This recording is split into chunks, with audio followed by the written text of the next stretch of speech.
Prime minister साहब, आपके जो ख्यालात हैं एनआरओ के बारे में वो आज भी सुने हमने, पहले भी पूरी कौम आगाह है।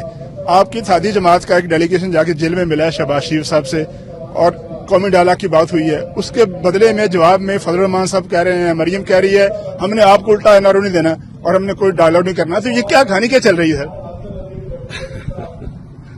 लोगों को बेवकूफ समझते हैं। ये समझते हैं कि लोग इतने उनको हकारत से देखते हैं कि लोग तो बेवकूफ है। पता चल गया ना मीनारे पाकिस्तान में लोग लाहौरी बेवकूफ थे या नहीं थे कि इनकी चोरी बचाने के लिए पब्लिक ने निकलना है।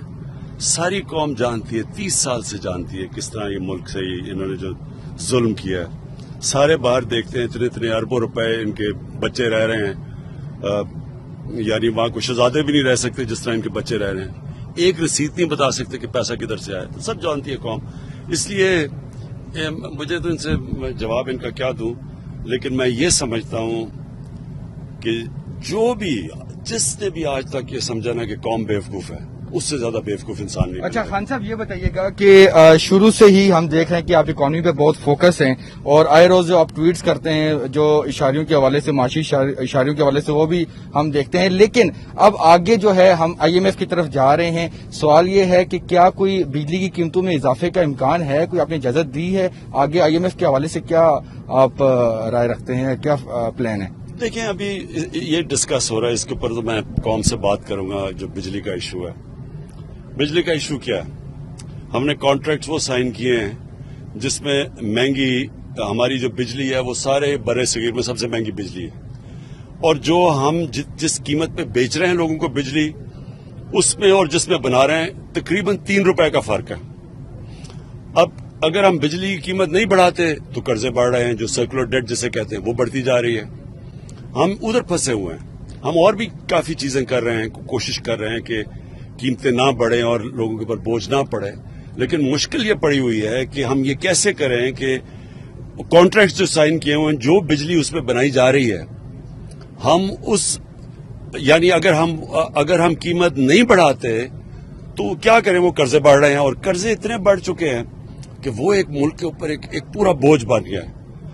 तो इसके ऊपर जिस तरह मैंने कहा, बड़ी हमारी अप्रोचेज हैं, हम डिफरेंट चीजें कर रहे हैं। IPPs के साथ हमने पूरी नेगोशिएशंस की हुई हैं कॉन्ट्रैक्ट्स रिव्यू करने के लिए, तो अभी लगे हुए हैं, देखें।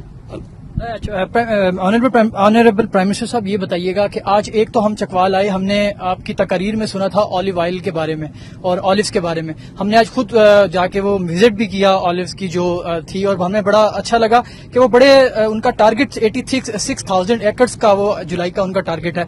एक तो ये बताइएगा कि गवर्नमेंट का इस हवाले से क्या आगे प्लान है, खालिस ये स्पेशली ऑलिव्स की फील्ड को लेकर। और दूसरा सर, लास्ट में से एक पॉलिटिकल भी सर, ये बताइएगा कि 31 जनवरी को आखिरी डेट है जो आपसे डिमांड किया अपोजिशन ने रिजाइन का, और 31 दिसंबर को उनके अपने कायदीन को रेजिग्नेशन जमा करवाने थे, वो उनकी डेट है। 2-3 दिन रह गए, लेकिन वो इस्तीफों के मामले पर थोड़ा सा सर तजब्जुब का शिकार लग रहे हैं। और अभी हमने देखा कि 27 को पीपल्स पार्टी के जलसे में मौलाना फजल रहमान भी नहीं जा रहे। तो सर इस पर क्या कमेंट करेंगे? पहले तो हमें हर कोई कौम को हमें चीज करनी चाहिए जिससे हमारी एक्सपोर्ट्स बढ़े और इम्पोर्ट्स कम हो। तो जो ऑलिव ऑयल है ये इसलिए जरूरी है, यहाँ हमारा अगर हम ऑलिव ये जैतून के दरख्त लगा दें तो हम इतना हमारे तेल प्रोड्यूस कर सकते हैं कि ये नहीं कि सिर्फ पाकिस्तान की जरूरियात पूरी हो जाएगी, हम एक्सपोर्ट कर सकते हैं इसे। और दूसरी चीज, ये अब जब घी की कीमत बढ़ी है, अब क्यों बढ़ गई है? क्योंकि हम तकरीबन $2.5 अरब का एडिबल ऑयल इंपोर्ट करते हैं, बाहर से मंगवाते हैं, उधर उनकी कीमत बढ़ गई है। जब बाहर कीमत बढ़ती है तो हमें भी यहाँ कीमत बढ़ानी पड़ जाती है। लेकिन अगर हम खुद अपना ऑलिव ऑयल प्रोड्यूस कर लें तो ये हमारा मसला हल हो जाता है। तो इसके ऊपर अब हम पूरा जोर लगा रहे हैं। और भी एक एवोकाडो का भी हम सोच रहे हैं। वो एवोकाडो एक ऐसा फल, वो सब्जियों में सबसे यानी कीमती सब्जी समझा जाता है, तो वो पाकिस्तान में तो बड़ा अच्छा उगता है। तो उसके ऊपर भी हमने अब सारी कोशिश कर रहे हैं कि हमारा जो एग्रीकल्चर है वो अब कैश क्रॉप्स, वो उन क्रॉप्स की तरफ जाए जिसमें वैल्यू एडेड हो, जो हम एक्सपोर्ट कर सकें। और जो आपने ये कहा, आपने क्या कहा था इसमें? मैं आपको ये बता दूं कि अगर इन्होंने इस्तीफे लिए, मेरी आज पेशेंट को ही सुन लें कि इनके फॉरवर्ड ब्लॉक बन जाएंगे। جس نے 15 کروڑ یا 10 کروڑ خرچ کیا الیکشن لڑنے میں، وہ ان کے کہنے پہ استعفے دیں گے؟ یعنی وہ، اور مولانا فضل الرحمان تو ویسے ہی 12th مین ہے، اس کے کہنے پہ کون استعفیٰ دے گا؟ اور وہ ان سب کو پتا ہے، دیکھیں ان کی اپنی پارٹیز کو پتا ہے کہ یہ صرف اپنی کرپشن بچانے کے لیے سارا کر رہے ہیں، تو ان کی کرپشن یہ کریں، پیسے یہ بنائیں، مولانا فضل الرحمان کے پاس اربوں روپے کی پراپرٹی آ جائے اور یہ نہیں پتا کہ آمدنی کدھر ہے، یعنی یہ بھی معجزہ ہے نا، کوئی جادو ہوا ہوگا، یا مولانا فضل الرحمان کوئی تو ایکسپلینیشن دے گا نا کہ اربوں روپے کی پراپرٹی اور کوئی ذریعہ معاشی نہیں ہے جس سے پیسہ بنے، تو جواب انہوں نے دینے ہیں اور قربانیاں دے رہے ہیں اپنے ایم این ایز اور ایم پیز کی، وہ نہیں مانیں گے۔ میں آپ کو کہہ رہا ہوں یہ جتنا زور لگائیں گے ان کی فارورڈ بلاکس بن جائیں گے۔ آنریبل پرائم منسٹر صاحب یہ بتائیے گا کہ آج ایک تو ہم چکوال آئے، ہم نے آپ کی تقاریر میں سنا تھا آلیو آئل کے بارے میں اور آلیوز کے بارے میں، ہم نے آج خود جا کے وہ وزٹ بھی کیا آلیوز کی جو تھی، اور ہمیں بڑا اچھا لگا کہ وہ بڑے ان کا ٹارگٹ 86,000 ایکڑز کا وہ جولائی کا ان کا ٹارگٹ ہے۔ ایک تو یہ بتائیے گا کہ گورنمنٹ کا اس حوالے سے کیا آگے پلان ہے خالص یہ اسپیشلی آلیوز کی فیلڈ کو لے کر، اور دوسرا سر لاسٹ میں سے ایک پولیٹیکل بھی، سر یہ بتائیے گا کہ 31 جنوری کو آخری ڈیٹ ہے جو آپ سے ڈیمانڈ کیا اپوزیشن نے ریزائن کا، اور 31 دسمبر کو ان کے اپنے قائدین کو ریزگنیشن جمع کروانے تھے، وہ ان کی ڈیٹ ہے، 2-3 دن رہ گئے، لیکن وہ استعفوں کے معاملے پر تھوڑا سا سر تذبذب کا شکار لگ رہے ہیں، اور ابھی ہم نے دیکھا کہ 27 کو پیپلز پارٹی کے جلسے میں مولانا فضل الرحمان بھی نہیں جا رہے، تو سر اس پر کیا کامنٹ کریں گے؟ پہلے تو ہمیں ہر کوئی قوم کو ہمیں چیز کرنی چاہیے جس سے ہماری ایکسپورٹس بڑھیں اور امپورٹس کم ہوں۔ تو جو آلیو آئل ہے یہ اس لیے ضروری ہے، یہاں ہمارا اگر ہم آلیو یہ زیتون کے درخت لگا دیں تو ہم اتنا ہمارے تیل پروڈیوس کر سکتے ہیں کہ یہ نہیں کہ صرف پاکستان کی ضروریات پوری ہو جائے گی، ہم ایکسپورٹ کر سکتے ہیں اسے۔ اور دوسری چیز، یہ اب جو گھی کی قیمت بڑھی ہے، اب کیوں بڑھ گئی ہے؟